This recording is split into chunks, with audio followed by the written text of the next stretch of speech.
Tom Albani, GreaterPitching.com. This is Nathan, 13 years old.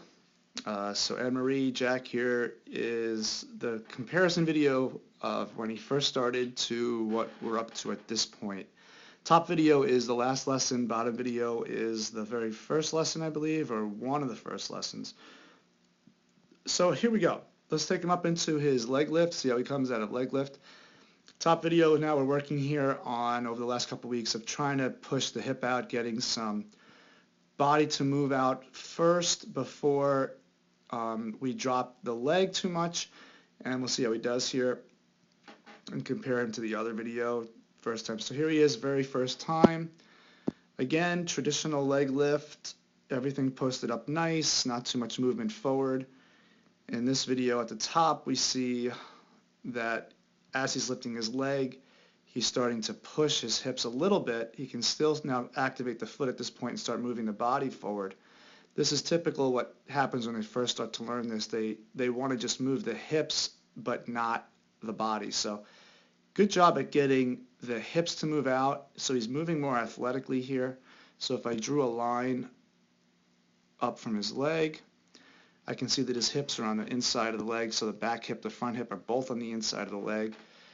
Not too much movement forward yet, but that will come as he gets more comfortable with moving as he's lifting that front leg. So as that leg gets to about right here, near its peak, not only is he shifting the weight out, but he's now starting to move. So you'll see the whole body start to move in that direction. But it's much better than what I see here in the bottom video, where he's just kind of posting up, and then leg is kicking out, and he does get moving, but just not too aggressively. And that's what we want to see. We want to see some early movement down the mound, building some momentum. All right, so at this point here, we'll work a little bit on getting the hands and the leg to coordinate better. Those hands shouldn't be dropping yet because they're kind of getting in the way of the leg. You'll see how the legs and the hands come together. It's a little bit awkward, probably doesn't feel too comfortable, but we'll work on that as we get going. All right, let's take him out into his leg load, which would be about right here. And this is where he starts to load the leg as he comes out of the leg lift. But take a look at the difference in the flexion in the knee. Look at how much taller he is here. You can even see that the angle of force is much more horizontal in the top video. So because he's trying to get his body, because he has that early hip movement, he's pushing out. That leg is now moving in the direction of the target, which is going to give him the ability to now push through there and drive his forces much more effectively and efficiently. All right, so we'll continue through the leg load. How much leg bend does he get? In the first video, not too much, and you see here how the knee starts to collapse in. Let's see what happens now in the top video as he, oops, sorry, kind of rewound there. So he kicks up nice, gets out, much better leg load. He can still get more. Love the way he keeps the arm relaxed. Let's get him out a little bit further. Okay, can you see how he's now further down the mound? He hasn't even really turned that front foot yet. And look at, oops, sorry. He hasn't even turned the front foot yet. Look at the difference in the back knee. See the back knee here? Look at that. Look at how much it turns. And the back heel is just going to pop right up off the ground. And it'll just drop his front foot into landing. Now, take a look at the latest video here from a couple of weeks of lessons. Watch how his back knee is not going to just turn in more. It's going to extend and push out. He's going to extend and push out. The heel doesn't pop up, not nearly as obvious as this one down here. Look at how high it is. And he's not even off the rubber. Now the heel will come up and he's off the rubber. So more transfer of leg power. You can even see that the back leg is extended nicely here. Here there's still a bend in the back leg because he's just not driving. So he's not pushing enough forces into the front leg. I'm going to see how he does with the front leg. When he lands, he braces up. The old video right about here. That's where the front knee stops. Take a look at how vertical that front knee is. Off the ground there, it's about 90 degrees. Let's see where he stops here. Actually, it's more than 90. It's more like 87.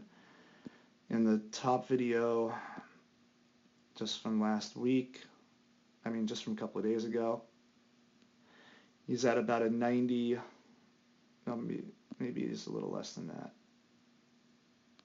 about a 93-degree angle, which is good. The bigger the angle, the better. Still want to get that knee into more of a 100-degree angle, 110, 115. It's kind of more ideal because that's going to stop the front hip from rotating, and it's going to stabilize that hip complex and really be able to produce good power up the chain to the trunk of the body to lay back the arm. So we get into front foot plant. Let's get him back again. Let's take a look at where he is in full external rotation. So there he is at full external rotation. Let's take a measurement here from his chin to his waist, about 72. Chin to his waist, about 76. So he has more trunk lean. Let's see how that converts nicely into ball release. So we get out to ball release right there. Try to line up his back of the back of the shoulder. It's at about 53. Let's get him out to ball release here. From the back of the shoulder to the back, about 65. So what's that, a 7-degree difference there, which is pretty good. Not bad. So there's a big difference there in how the lower body now is converting power to the upper body. So there's a good transfer. He can even get better as we go, but just to see the improvement there is nice. Okay, so let's just do a little recap here. In the newer video, he is starting with a better movement as he's moving the hips out. He can still get a little bit better as it starts pushing the body out, not just the hips, but actually moving the entire body. He holds right there nicely, and then as he descends from his leg lift, he gets his back leg into a nice linear position, so he's able now to push with a little more explosiveness. He does have a little bit more leg extension here. He doesn't pop the heel up. He actually digs the foot into the ground and pushes.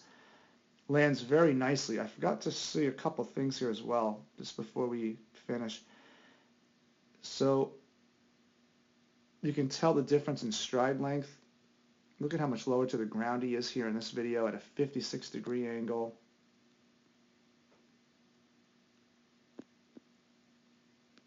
As opposed to 53. So his center of gravity is lower. I love the fact that he keeps the arm up and he's got the whole body closed off as he lands.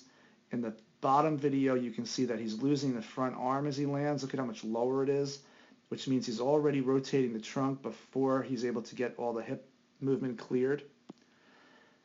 So the hip and shoulder separation here, when we take a look, I see the hips are moving. The arm is still back. In the bottom video, his hips are moving, but look at how the throwing arm now is starting to pull back into external rotation too soon. So he even has better hip and shoulder separation in the newer video. So great improvements, Nathan. Great job. Looking very, very good. Much more athletic. You are pushing more power.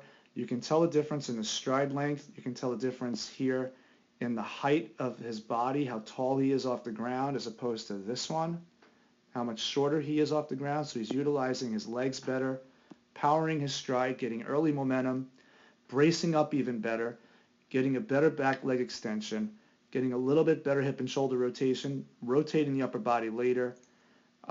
Real good stuff, real good stuff. All right, I'll talk to you soon.